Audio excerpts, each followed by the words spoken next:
রাসূল সাল্লাল্লাহু আলাইহি সাল্লামকে জিজ্ঞাসা করলেন, আইয়ুল আমালি আহাব্বু ইলাল্লাহ, আল্লাহর নিকট সবচেয়ে গুরুত্বপূর্ণ আমল কি?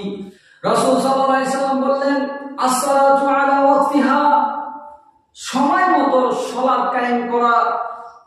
এরপরে ওমর রাদিয়াল্লাহু তাআলা আনহু আবার জিজ্ঞেস করলেন, সুম্মা আইয়ু, তারপর কি? রাসূল সাল্লাল্লাহু আলাইহি সাল্লাম বললেন, সুম্মা বিররুল ওয়ালিদাইন, এর পরে পিতামাতার সাথে সৎ ব্যবহার করা, পিতামাতার সাথে সৎ আচরণ করা, পিতামাতার সাথে নম্র আচরণ করা। এরপরে সুম্মা আইয়ু, হযরত ওমর রাদিয়াল্লাহু তাআলা আনহু আবার জিজ্ঞেস করলেন, তারপর কি?